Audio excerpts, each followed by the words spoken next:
Hi, this is Roger. Thanks for dropping by. This is an unusual video in as much as it's a video where I'm going to go around the garden and point out everything that needs doing. But as I do so, your job, should you choose to accept it, is to point out anything I might have missed or perhaps come up with some better ideas. Now, at some point I'm going to have to get the steps and clear the moss off the roof. I'm not planning on cleaning the gutters out on the grounds that I don't collect the water off the roof. It's too dirty. Basically the birds throw all the muck down off of the gutters above onto the roof, which is why it's like it is, and it gets in the gutters. It would not be clean water, so I don't need that water. But I will clean the roof off so that I've got light again. Now there is a video going back a bit showing me doing it, and basically it's a matter of getting the steps in front of each pane and then getting the hose, covering it with water, and with my long handled brush giving it a good sweep to get the algae off and everything, and then using the hose to wash it off again. And that also does the outside and everything as well, and the sills. Now obviously the leaves in the garden have got to be cleaned up. That's just a one statement job that's actually quite big and will take time, and it can't probably be done in one go, but that is, just take it as read, the leaves need dealing with. Now these bags have already got green rubbish in. They need to go around the front so that they can go in the car and go up the tip, as does the bird table. But I did think that although the table itself is rotten, it's not very good at all. No, it's not worth it. What I was going to say is if I broke the table off, no, because it supports the roof, it's not going to work. I was thinking I could actually hang some feeders off of the roof if I got rid of the table, but it won't work. It's not worth it. So we'll just take it up the tip as a dead one. Right, coming round, the blue container is for the fuchsia that will be dug out when the new growth starts in the spring. Right, leaves will be gone. We've got a little bit of weeding to do in this bed, not a lot. There's things like, there's a bramble coming up there. There's another one up the back, they need digging out. And basically the old stuff needs cutting down, so things like these canes, the old fern fronds, but as we go along, if you notice, we do have bulbs showing through now. Yeah, so we do have some bulbs showing in quite a few places now, certainly more so than I looked before. That looks like snowdrops down there, but if the leaf blower can get these leaves out of the way, then we can see what we're doing. So tidying up this border is a matter of cutting back the dead stuff to the ground. Yeah, so literally the old Michaelmas daisies, just take them back. That's the new growth for next year already showing.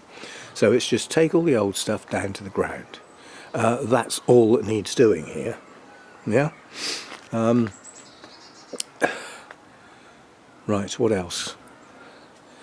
The bamboo doesn't need much doing because I want the height. I want it to go up roughly to the height of the fence, at which point I'll start topping it.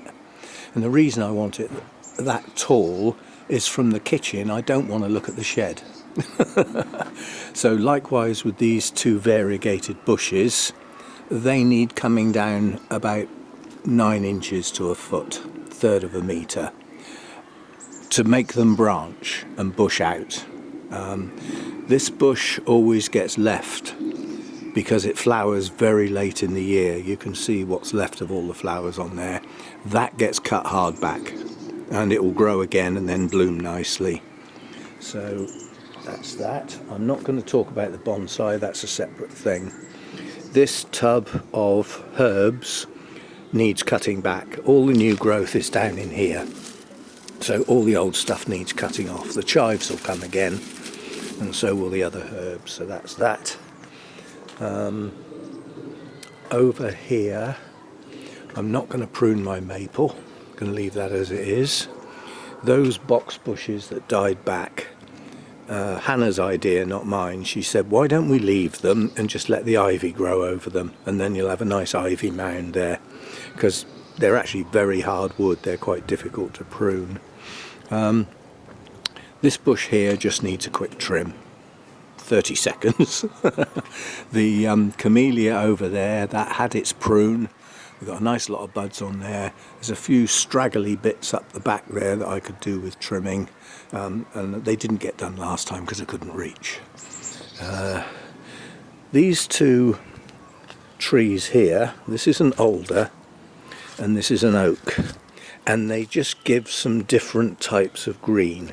So they're not allowed to get much bigger than that, and rather than just have ivy there, it gives me a few different types of leaves. Again, big job to get rid of these leaves. You can see the bulbs coming up in the corner there, and not much else to do here apart from keep the weeds down. The spiky bush was pruned. That will need doing again, like later in the year basically.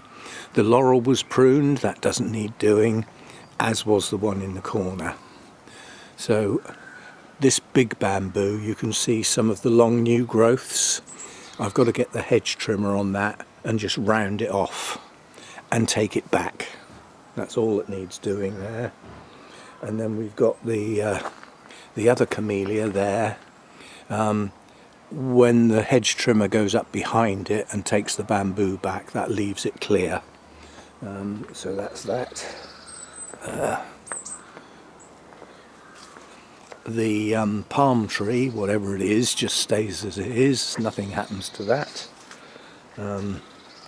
Up in this corner we've got that big tub there's got a fuchsia and I think it's a cotoneaster in it. The bush behind it has nice leaves on and it flowers, and the long shoots will just get the tops taken off because I want that to thicken up and hide the fence. The spiky bush just needs topping, so that's not a big job. The red maple won't get touched. That's just going to be allowed to grow now. So that's up in this corner. Herbs again. What have we got? This just needs these spikes, the longer spikes, taken off to encourage new ones to grow because they're stronger. But the shorter ones can stay. The rosemary is an absolute mass of buds, so that gets pruned after it flowers. The lavender still needs trimming back. That hasn't been done yet. That does need doing. That's a now thing, or any time I can get round to it, basically. The bamboo this side does need taking back a bit because it's starting to encroach, and I have got some bulbs and various bits of ground cover down through here. They don't show much at the moment, but you know, by keeping the ivy back,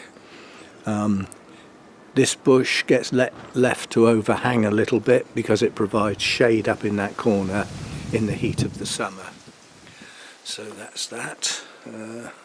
I've forgotten what's in here. Heleniums, I think it was, and whatever this is. Keep thinking it's a foxglove, but I don't think it is. Not sure what that is. It could just be a weed. The two buddleias, this one and this one, will get cut hard back this year, and then they will get vigorously fed to actually encourage them to grow strong, because they grew weak last year because I wasn't feeding them properly. Again, the tubs will get lower levels of feed because a lot of the things in the tubs are things that like poor soil, which means they don't like a lot of fertilizers, but nonetheless they will get some feed to encourage them to grow.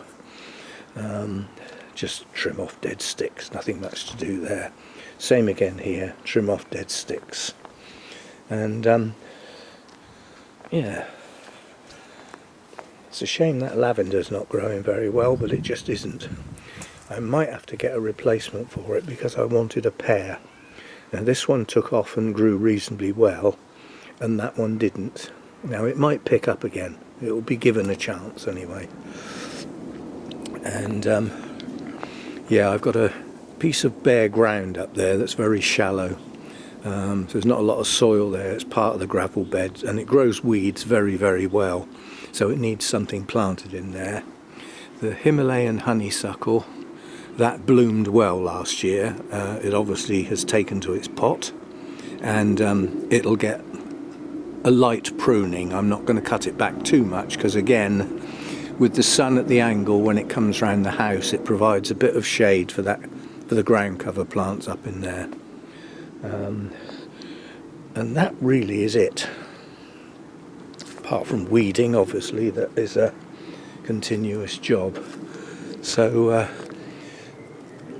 the other task that's a relatively big task is actually putting the felt on the shed roof. I've got the felt, I've got the tacks, I haven't had the will to do it yet. And I will be waiting for better weather to do that. I need a nice day when the shed roof is in the sun, because the felt becomes pliable and much more manageable if it gets warm. So the idea would be to lay the felt on the roof in the sunshine, and then, you know, bend it over the edges and tack it and everything, you know, when it becomes a bit more manageable. So that's a spring job, not now.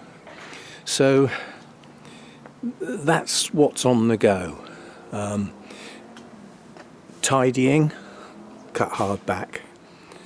Dead stuff gone. Dig up the fuchsia when the new growth shows in the spring, in the blue pot, and I'm not sure where I'm going to put it yet, but needs to get some sun, but it's probably better off not in full sun all day long. So it may well be a tub that lives on the patio here somewhere, so that I can see it from inside. But the big job that makes the garden look awful at the moment is the leaves. Now, I can't stop the leaves coming down off the tree, but they are all down now. So what I've got is all I'm going to get. So it's just a matter of, as I said, once I can get a dry spell and the leaves dry out, then the leaf blower will bring these here out onto the patio, and then all the rest can just blow up in the hedge, just be allowed to rot down naturally. And then I'll just use my rake to get some of these off, and then the leaf blower will bundle all these up into that corner once those black bags and the steps are out the way. And then once they're up in the corner, they can be picked up with my new leaf grabber that you saw in a previous video. So those are the tasks, and it's not a lot compared with the jobs I've had in this garden in the past. That's not a lot. Still got that hedge to do. That is a relatively easy job, but even with the long-handled hedge trimmer, I got a feeling I might need to stand on the steps for some of it, which means I need Hannah here to actually stand on the, you know, that's debatable. The long-handled hedge trimmer should reach the top of there. The idea is we're not going to do that hedge until we've cleared all the leaves and the dead stuff out of the way, because it'll make picking up the cuttings a lot easier if they don't get tangled up in all this stuff. So it's a job to be done. Can even be left till the spring, but I don't want to leave it too late because there'll be lots of new growth coming in this bit. So that's still probably the last big job to do. It's a once a year job. It's debatable which would be the best time of year to do it, quite honestly. But this year it got left, last year, sorry, it got left into this year to be done as a start of year job. So, yeah. And hopefully this year we will still have nice splashes of colour.